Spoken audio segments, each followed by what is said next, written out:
5인 미만 영세사업장은 노동권의 사각지대로 꼽힙니다. 제대로 된 노동법의 보호를 받지 못하고 있기 때문인데요.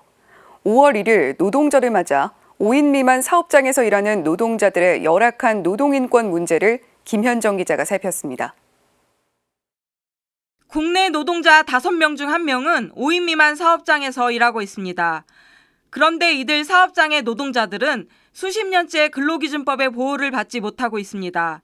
이렇다 보니 주 52시간제는 물론 휴업수당도 받지 못하는 실정입니다. 뿐만 아닙니다. 직장 내 괴롭힘을 당해도 법에 호소할 수조차 없습니다.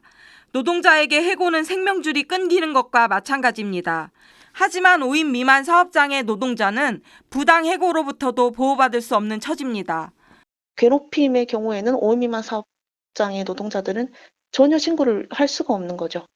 이런 모순된 점들이 있고, 그리고 수당, 이런 문제점들을 회사에 지적을 하거나 이 괴롭힘 피해를 사업장에 말을 한다고 하면은 이게 심지어 해고 규정도 적용이 되지 않거든요. 5인 미만 사업장은 사업자들이 정당한 이유 없이 언제나 해고를 할 수가 있어요. 또한 이들 노동자는 야간, 연장, 휴일 근로를 해도 임금을 더 받지 못합니다. 근로기준법에 규정한 가산임금 적용 대상에서도 빠져 있다 보니 저임금의 고통에 계속 시달려야 하는 상황입니다. 실제로 5인 미만 사업장 노동자는 평균 임금 노동자들에 비해 주당 9.6시간이나 더 일하는 걸로 조사됐습니다. 하지만 한 달에 보통 손에 쥐는 월급은 167만 8천 원. 300인 이상 사업장 노동자들이 받는 임금의 39%에 불과합니다. 유급 연차 휴가가 주어지지 않다 보니 일과 생활의 균형을 기대할 수도 없습니다. 불규칙 노동이 가져다주는 고통은 이루 말할 수 없습니다. 근로기준법을 전면 적용해야 한다는 요구가 계속해서 나오는 이유입니다. 국가인권위원회는 2008년과 지난해 소규모 사업장에도 근로기준법을 적용하라고 거듭 권고했습니다. 국회에서도 매 회기 때마다 관련법 개정안이 발의됐지만 논의조차 되지 못하고 자동 폐기됐습니다.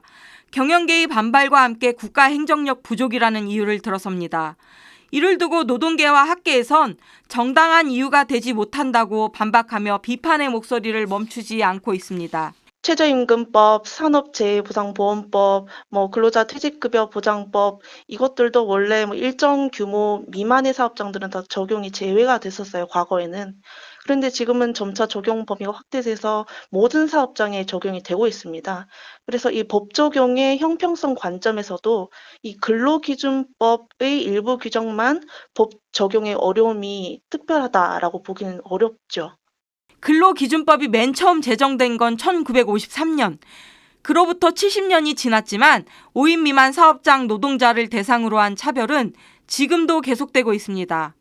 그 법이라는 게 원래 약자를 위해서 만들어졌는데 그 법은 그 5인 미만 제외시켰다는 거 영세 사업자, 그 사업주를 위한 거지 거기서 일하는 사람들은 그쵸 배려하지 못한 부분이죠. 소규모 영세 사업장 노동자들에게도 차별 없이 근로기준법이 적용될 수 있도록 정부와 국회가 이제라도 응답해야 할 때입니다. CPBC 김현정입니다.